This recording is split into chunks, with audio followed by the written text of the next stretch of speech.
Assalamualaikum warahmatullahi wabarakatuh. Saya Jihan Alivia Mushalifah dengan NIM 22017158 dari Prodi Sastra Indonesia.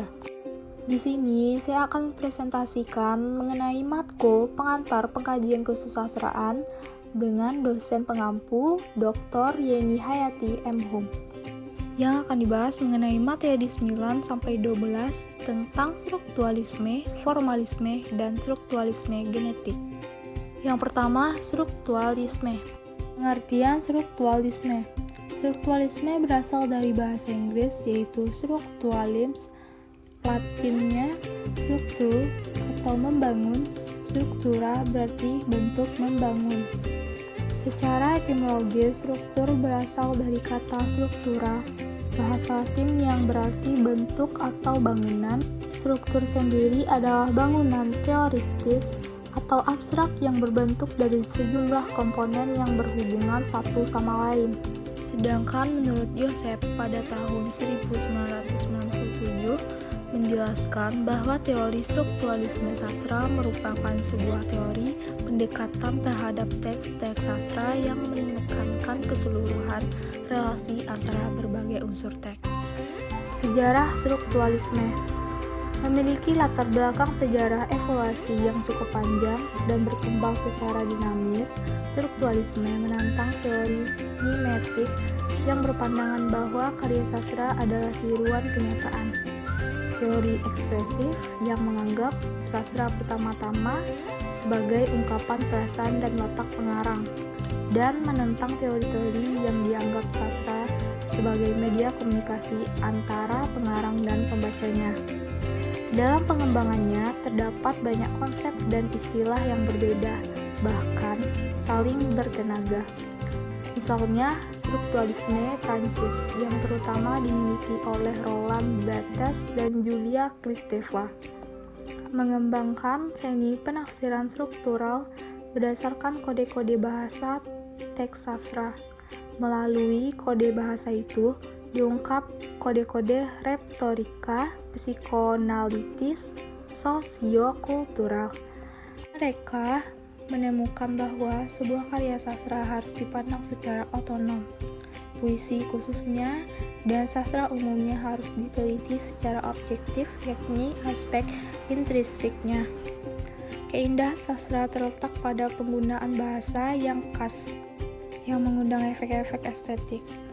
Aspek-aspek estetik seperti ideologi, moral, sosiokultural, psikologi, dan agama tidaklah indah pada dirinya sendiri, melainkan karena dituangkan dalam cara tertentu melalui sarana bahasa puitik.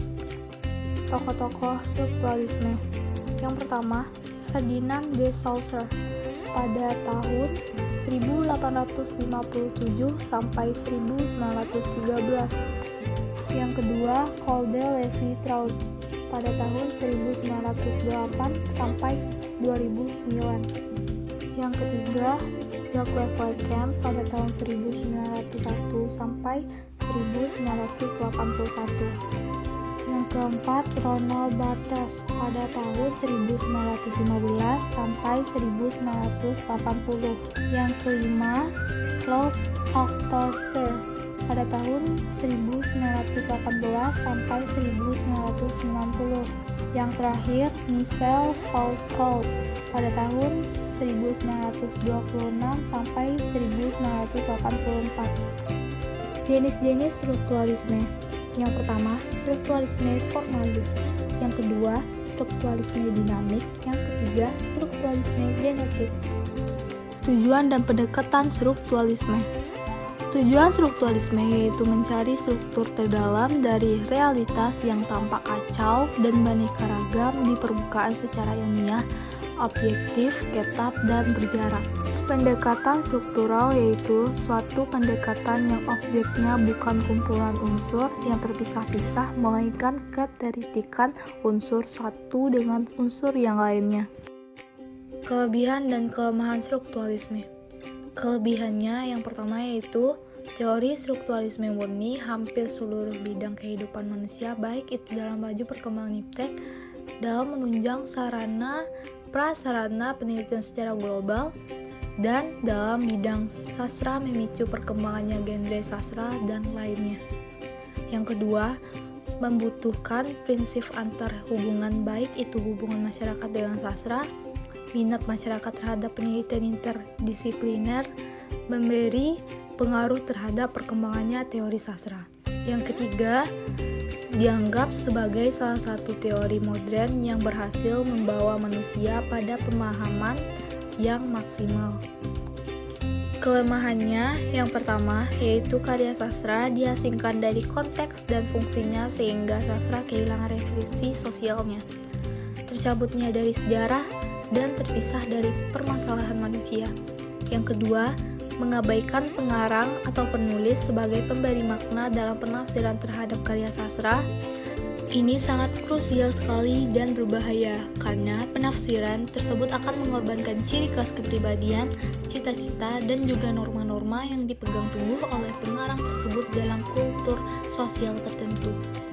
Yang ketiga, otomatis keobjektivitasannya akan diragukan lagi karena memberi kemungkinan lebih besar terhadap campuran tangan pembaca di dalam penafsiran karya sastra tersebut. Yang terakhir, karya sastra tidak dapat diteliti lagi dalam rangka konfleksi kesusastraan sehingga pemahaman kita terhadap genre dan sistem sastra sangat terbatas sekali.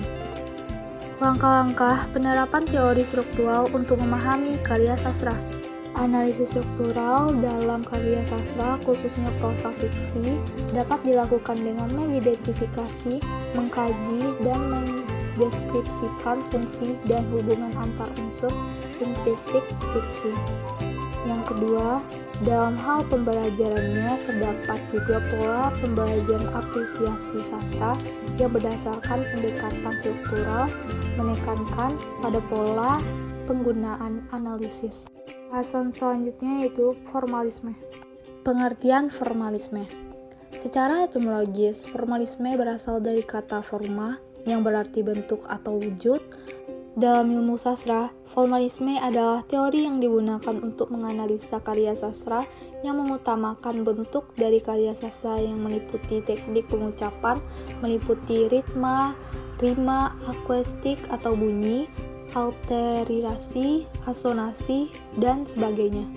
Kata-kata formal atau formal words dalam bukan isi serta terbatas dari unsur luar seperti sejarah, biografi, konteks budaya, dan sebagainya, sehingga sastra dapat berdiri sendiri atau otonom sebagai sebuah ilmu dan terbatas dari pengaruh ilmu lainnya.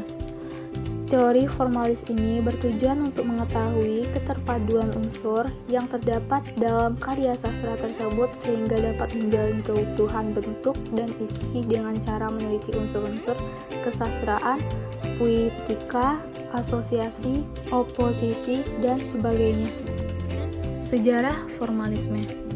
Teori formalisme lahir sebagai reaksi atas paradigma positifme yang lebih memegang teguh prinsip-prinsip kausalitas. Dalam hubungan ini sebagai reaksi terhadap studi biografi.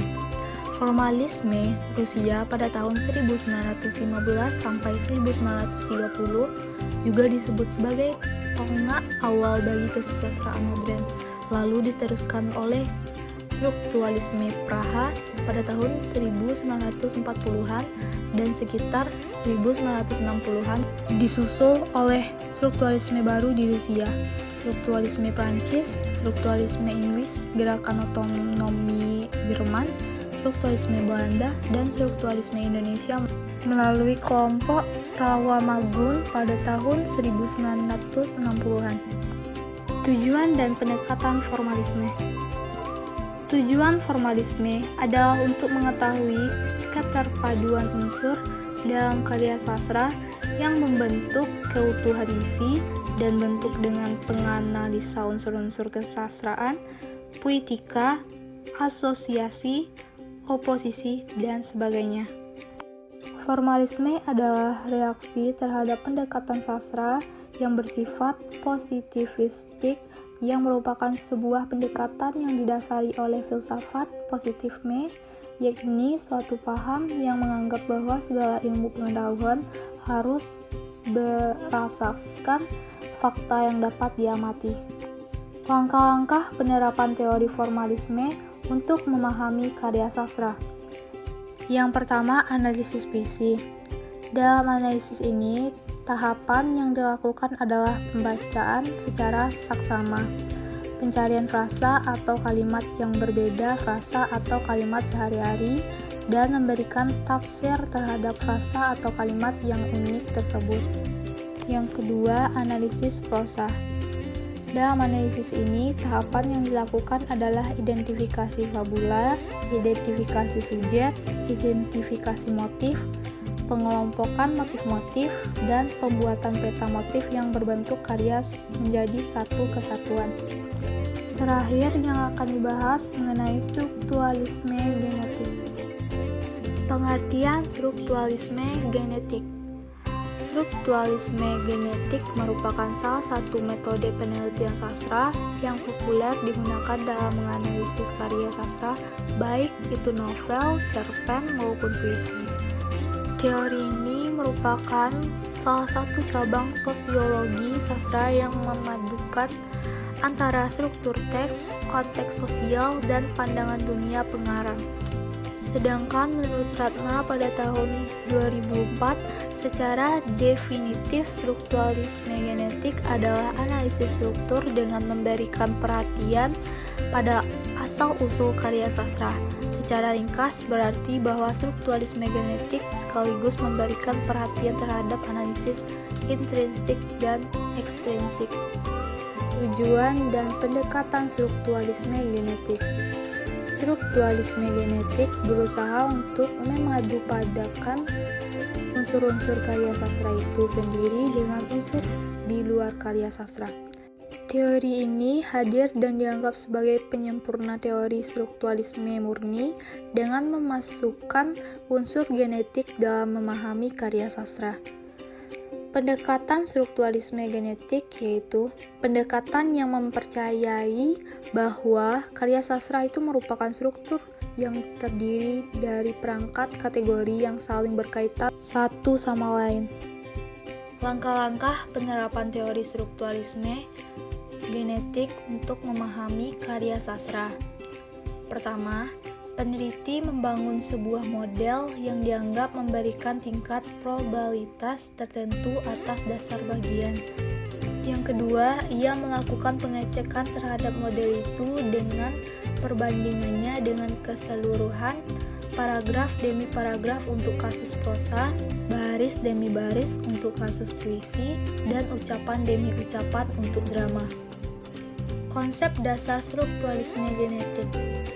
Yang pertama, fakta kemanusiaan. Fakta manusia bisa dibedakan menjadi dua. Pertama adalah fakta individu seperti perilaku libidinal seseorang yang berhubungan dengan kelas sosial. Yang kedua adalah fakta sosial yang berhubungan dengan sejarah. Yang kedua, subjek kolektif. Goldam percaya terdapat homologi antara struktur sastra dengan struktur masyarakat, karena keduanya merupakan produk dari aktivitas struktur yang sama. Yang terakhir, pandangan dunia.